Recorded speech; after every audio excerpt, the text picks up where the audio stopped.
My name's Meghan Shaw. I'm 27 years old. I'm a Caucasian female, and I have a 16-month-old daughter. This obviously is not my kitchen.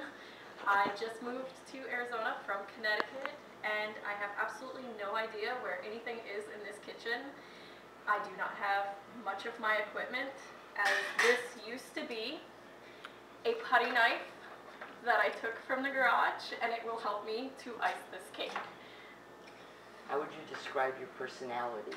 I would say I'm very energetic and upbeat, but yet I have a quiet side, so it helps me to just concentrate on what I need to do. How would your toughest critics and your friends describe you? Toughest critics would say that I have a tendency to not know exactly what I'm doing. What's your worst and then your best quality? My worst quality is that I am a perfectionist. My best quality is that it always turns out in my favor. What types of things push your buttons? Definitely when things do not go my way.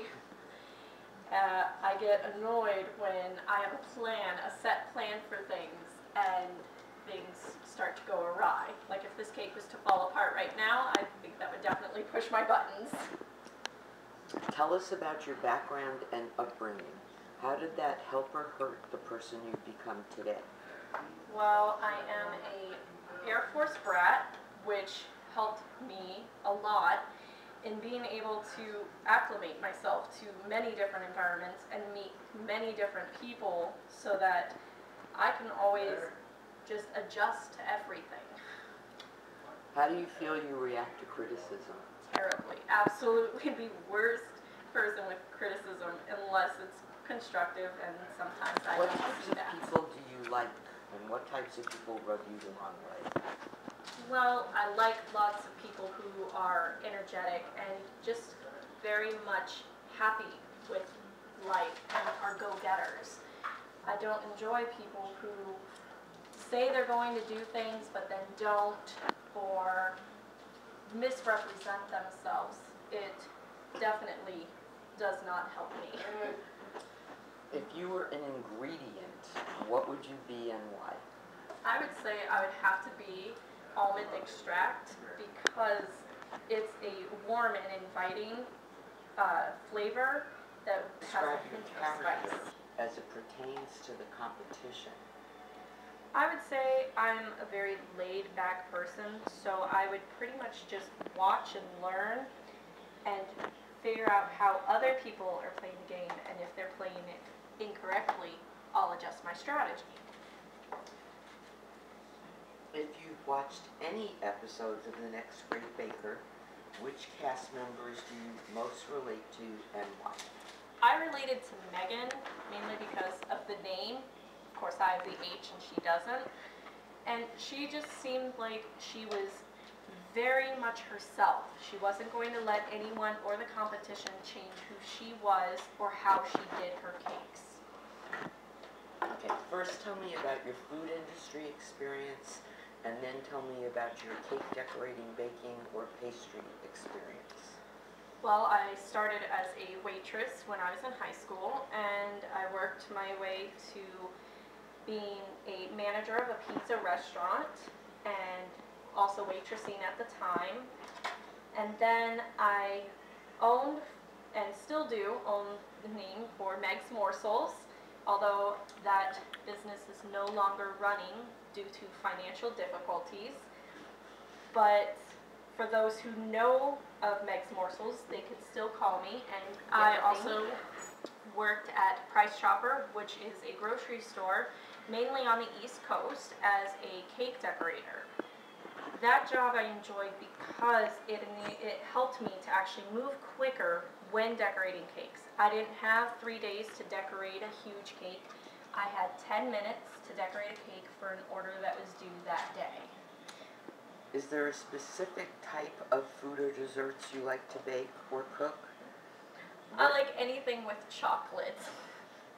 So long as it's sweet and can possibly give me cavities, I'm all for it. And what type of baking do you hate? I absolutely hate yeast bread baking because the yeast smells terrible. Are you creative in the kitchen? I would definitely say that I am. I take anything that's in the kitchen and try to make it something new, whether it's just flour, sugar, or water. I can make a bread out of that and add food coloring. How elaborate and creative are your designs in baking? They're very elaborate and creative in that they do take time, but the detail that I put into them is what makes it stand out the most. Tell us any interesting details, your wacky jobs, hobbies that make you different and stand out. Well, I used to muck stalls at a horse barn. I danced as a professional ballroom dancer from the time I was 13 until I was 20. I've traveled to many different states on my own and with everyone. And I just like being myself and being as creative as possible with everything that I do. So when you're in a social setting, what is your favorite topic of conversation? I definitely like talking about my kid. My daughter is my favorite topic, and I could talk about her for days. Where do you get your recipes from? I get them from my mom's home and garden magazines. When she's not catching me, rip them out of her magazine. Once you rip them out of your mom's magazine, how do you put your personal twist on them? I usually make them once and decide whether or not I liked the recipe that they did, and then I make it my own by adding something else or subtracting something from their recipe. How would you rate your skill level when it comes to baking? I would definitely say I'm a very good baker. I would say that I'm an expert baker. Decorating? Decorating, there's always room for improvement, but I do feel that I am very good at it. And what about pastries or desserts? I do not have any experience as far as pastries are concerned, but as desserts, I would say I'm an average dessert maker. True or false? You have to go to culinary school to be a good baker and decorator. That's completely false. Most bakers and decorators are self-taught or family trained, like me. How would you rate your decorating skills when under time constraints? Do you either get it done quickly, no problem? Do you tend to take your time no matter what the official constraints are? Or do you get stressed out and don't finish? Well, I always finish what I do. There's never a question on that. I definitely try and get it done as fast as possible, but then that little creature of perfectionism comes in and makes me slow down and take my time to make sure it's perfect. It's ready.